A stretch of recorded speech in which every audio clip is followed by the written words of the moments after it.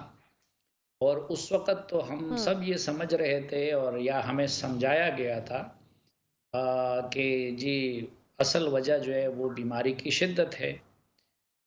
بعد میں یہ سرپرائز ہم سب کو ملا کہ نہیں، وہ کچھ درون خانہ ایک مفاہمت کا نتیجہ تھا ان کو باہر لے جانا. تو ابھی بھی بظاہر تو ان کا بیانیہ یہی ہے کہ جی وہ بیماری کی وجہ سے ادھر ہیں اور جب بیماری درست ہوگی تو اس کے بعد وہ ادھر آئیں گے. تو ایک تو یہ obvious ہے کہ بیماری ہے لیکن خدا نخواستہ اتنی شدید نہیں ہے کہ اس کی وجہ سے میاں صاحب منہ نہیں کر سکتے. خود مسلم لیگ نون کی قیادت کا اس وقت اطمینان اور بعض لوگوں کی تو جبلیشن وہ بھی یہ بتا رہا ہے کو کوئی نہ کوئی یقین دہانی ملی ہے یا ان کے ساتھ کوئی نہ کوئی رابطہ ہو رہا ہے. صاحب مجھے یہ بتائے گا کہ حکومتی وزراء تو ایک طرف ڈیل کی باتیں کریں لیکن دوسری طرف یہ بھی شور مچ رہا ہے جی کہ وہ آئیں گے تو پھر تو جیل جائیں گے. تو کیا اب پھر ڈیل ہو جائے گی اور پھر اپیرنٹلی جو ہے وہ جیل جائیں گے اور اس کے بعد پھر واپس نکل آئیں گے تاکہ کسی ڈیل کی جو ہے وہ ایسا نہ شک پڑے کہ کوئی ڈیل ہوئی ہے؟ ہونے کیا والا ہے یہ بتائیں ذرا. بہت ساری چیزیں ایک ساتھ چل رہی ہیں. نہیں، اصل میں حکومت کے لیے تو دونوں صورتیں پریشانی کا باعث ہیں. اگر ڈیل نہیں ہوتی اور میاں نواز شریف صاحب بغیر کسی ڈیل کے آتے ہیں اور یہاں جیل میں جاتے ہیں تو پاکستان کے اندر جیل میں رہنے والے لیڈر زیادہ مقبول ہو جاتے ہیں، ان کے ساتھ زیادہ لوگوں کی ہمدردیاں پیدا ہو جاتی ہیں. تو اس کے بعد ابھی نواز شریف صاحب کا ووٹ بینک ایک تو ویسے بھی انٹیکٹ ہے لیکن اس کے بعد ان کا ووٹ بینک اور بھی بڑھنے لگ جائے گا اور مسلم لیگ نون کے باقی قیادت کے لیے جو تانا ہے وہ تانا بھی ختم ہو جائے گا کہ جی آپ کے لیڈر تو باہر جا چکے ہیں اور بھاگ گئے ہیں. تو اتنی غیر مقبول حکومت جس کا نمونہ کسی حد تک ہم نے خیبر پختونخوا کے الیکشن بلدیاتی انتخابات میں دیکھا. نہیں تو پھر کیا اسی وقت کا صافی صاحب انتظار کیا جاتا تھا جب بھی پوچھا جاتا تھا کہ میاں صاحب کب واپس آئیں گے تو صحیح وقت پر واپس آئیں گے، تو اب ان کو لگتا ہے کہ یہ صحیح وقت ہے اور اسی وقت کا انتظار کیا جا رہا تھا؟ یہ تو خیر میاں صاحب کو اور ان کے قریبی لوگوں کو پتہ ہوگا کہ وہ کس نیت سے گئے تھے اور کس وقت کا انتظار کر رہے تھے. لیکن اب جو صورتحال ہے وہ میں سمجھتا ہوں کہ میاں نواز شریف صاحب اب پاکستان واپسی کے لیے اس کو موزوں وقت سمجھتے ہیں اور وہ یہ سمجھتے ہیں کہ اگر اب وہ نہیں آئے تو شاید پھر ٹرین نکل جائے گی ان کے ہاتھ سے. اچھا صافی صاحب، عمران خان اس وقت وزیر اعظم ہیں اور وہ بھی یہ بات کر رہے ہیں کہ نواز شریف کی نااہلی ختم کرانے کے لیے راستے نکالے جا رہے ہیں. اگر سزا یافتہ مجرموں کو چھوڑنا ہے تو جیلوں کے دروازے کھول دینے چاہیے. یہ بات کوئی اور کرے، آپ کریں یا میں کریں، تو وہ والی اہمیت نہیں. وزیر اعظم صاحب اگر اس طرح کی کوئی بات کر رہے ہیں تو یقیناً ان کے علم میں بھی ہے کہیں نہ کہیں کہ ڈیل ہو رہی ہے، کوئی بات چیت چل رہی ہے پس پردہ. دیکھیں عمران خان صاحب ایک اور بات بھی کہتے ہیں کہ جی میرا کوئی متبادل نہیں ہے. تو ان کے اطمینان کی وجہ یہ ہے کہ وہ یہ سمجھتے ہیں کہ مسلم لیگ نون کے ساتھ معاملات حکومت کے اسٹیبلشمنٹ کے اتنے بگڑے ہوئے ہیں. ظاہر ہے کہ اگر مسلم لیگ نون کے ساتھ وہ معاملات نہ بگڑتے تو نہ مسلم لیگ نون اقتدار سے محروم ہوتی اور نہ عمران خان صاحب کو وزیر اعظم بنایا جاتا. اب وہ یہ بھی جانتے ہیں اور بالکل بجا طور پر جانتے ہیں کہ میری ضرورت اس وقت تک ہے جب تک کہ مسلم لیگ نون اور پیپلز پارٹی کے ساتھ بات بن نہیں جاتی. تو اس لیے آپ نے دیکھا ہوگا کہ پچھلے 3 سالوں کے دوران جب بھی پاکستان کے مقتدر اداروں نے ان دونوں پارٹیوں کے ساتھ معاملات بہتر بنانے کی کوشش کی ہے تو خان صاحب نے اس کو سبوتاج کرنے کی کوشش کی ہے. اور خان صاحب کی مسلسل یہ کوشش رہی کہ وہ ریاستی اداروں اور اپوزیشن کو لڑائیں. تو جب پیپلز پارٹی کی مفاہمت